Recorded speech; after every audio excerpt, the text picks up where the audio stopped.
રાજકોટમાં આધાર કાર્ડ કઢાવવું કે ફેરફાર કરાવવું બન્યો માથાનો દુખાવો। આધાર કાર્ડ કે જન્મ મરણના દાખલામાં લોકોને ભારે મુશ્કેલી પડી રહી છે। આધાર કાર્ડ માટે આધાર કેન્દ્રમાં લાઈનો લાગી છે। વહેલી સવારથી 300થી વધુ લોકો લાઈનમાં ઊભા રહ્યા। સર્વર ડાઉન અને અપૂરતો સ્ટાફના બહાના કાઢવામાં આવી રહ્યા છે। લોકોને બેસવા માટેની કે પીવાના પાણીની પણ વ્યવસ્થા નથી। અરજદારોને 2 થી 3 ધક્કા ખાવા પડે છે।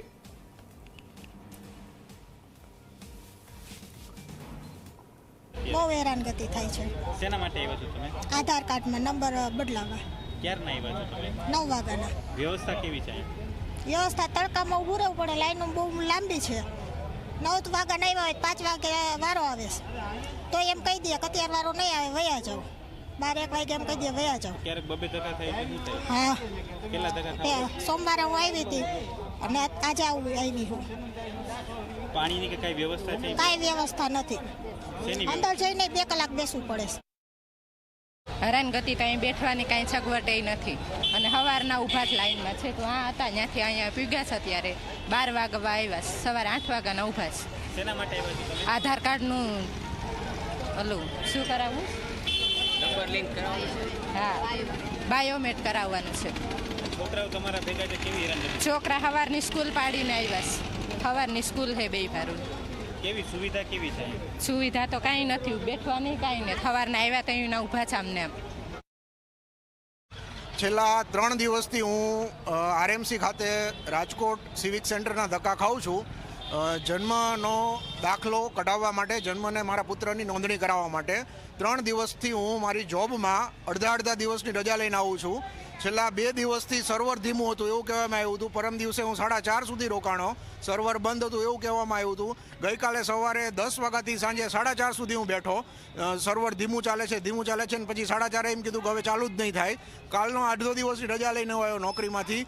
આજે અત્યારે બોર્ડ મારી દીધું છે કે સર્વર જે છે એ ગાંધીનગરથી પોર્ટલ બંધ છે જન્મનું, એટલે નહીં કાઢવામાં આવે। છેલ્લા 3 દિવસથી લોકોની અહીંયા 50 લોકોની લાઈન હતી, બરોબર છે, અને કોઈનું કાંઈ જ ધ્યાન રાખવામાં નહોતું આવતું અને બધા ખૂબ હેરાન થતા હતા। લોકો અમરેલીથી આવતા હતા, પોરબંદરથી આવતા હતા, ગોંડલથી આવતા હતા, વાંકાનેરથી આવતા હતા, ગામડાના નાના માણસો, ને બધા હેરાન થતા હતા માત્ર ને માત્ર સરકારની આ પોર્ટલ બંધ હોવાના કારણે।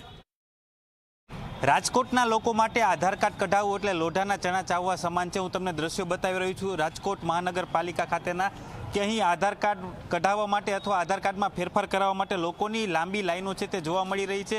ક્યારેક આધાર કાર્ડ કઢાવવા માટેનો જે પૂરતો સ્ટાફ હોય તે હાજર નથી હોતો, તો ક્યારેક સર્વર ડાઉન હોય, તે પ્રકારના બહાનાઓ છે તે કાઢવામાં આવતા હોય છે। શું કહેશો બેન, તમે ક્યારથી ઊભા છો અને શું પરિસ્થિતિ છે? આધાર કાર્ડમાં બાયોમેટ કરાવવાનું છે આ બેન ભાઈનું, એટલા માટે। ક્યારના બેન લાઈનમાં ઊભા છો ને? 8 વાગ્યાના। કેટલી વારથી ઊભા છો? 8 વાગ્યાના ઊભા છે અહીંયા, બાયોમેટ કરાવવાનું છે। આ પહેલો જ દિવસ છે હજી। કેટલી હેરાનગતિ કેવી છે બેન? હેરાનગતિ તો કેટલી લાઈન છે, કયું ના ઊભા છે અત્યારે। 12 વાગવા આવ્યા છે। ચોક્કસ 12 વાગવા આવ્યા છે, 8 વાગ્યાના લોકો લાઈનમાં ઊભા છે, હજુ પણ વારો આવ્યો નથી। બીજા બેન છે, આપણે તેના સાથે વાત કરીશું। બેન, કેવી હેરાનગતિ થાય છે અહીંયા? હજુ હું પહેલી વાર આવી છું અને રિન્યુ કરાવવાનું છે આધાર કાર્ડ। ક્યારના ઊભા? 9:30 વાગે આવી છું। ચોક્કસ શું કહેશો, આધાર કાર્ડની જે કામગીરી છે તે કેવી ચાલી રહી છે, કેવી હેરાનગતિ થાય છે બેન? બહુ જ થાય છે, બહુ જ થાય, બહુ સારી થાય। શું કહેશો, કેવી હેરાનગતિ થાય છે, કેવું હેરાન થવું પડે? હેરાન તો થવું જ પડે ને, હેરાન તો થવું જ પડે। બહાર લાઈનમાં ઊભું રહેવું પડે, સવારના 8 વાગ્યાના ઊભા, હજી વારો નથી આવ્યો। ચોક્કસ તમને હું આ દ્રશ્યો બતાવીશ કે ખૂબ જ લાંબી લાઈન છે તે અહીં જોવા મળી રહી છે। લોકો સવારથી પોતાના કામ ધંધા બગાડી અને આધાર કાર્ડ માટે આવ્યા છે। અહીં 8 ઓપરેટરોને રાખવામાં આવતા હોય છે, પરંતુ હાલમાં 5 જ ઓપરેટર છે। ક્યારેક ઓપરેટર છે તે અપૂરતા હોય છે, તો ક્યારેક સર્વર ડાઉન હોય છે, તેને લીધે રાજકોટના લોકો છે તેને હેરાન થવું પડતું હોય છે। રાજકોટનું આધાર કાર્ડ કેન્દ્ર છે તે અનેક વખત વિવાદમાં આવ્યું છે, કેમ કે લોકો પોતાના કામ ધંધા રોજગાર બગાડીને આધાર કાર્ડ કઢાવવા માટે આવતા હોય છે, આધાર કાર્ડમાં ફેરફાર કરાવવા માટે આવતા હોય છે, પરંતુ જે આધાર કાર્ડની જે પરિસ્થિતિ છે, લોકોને જે હાલાકી ભોગવવી પડે છે, લોકોને જે હેરાનગતિ થવું પડે છે, તેને તે યથાવત જોવા મળી રહી છે। કેમેરામેન ઉદય પવાર સાથે દિવ્યેશ જોશી, જી મીડિયા, રાજકોટ।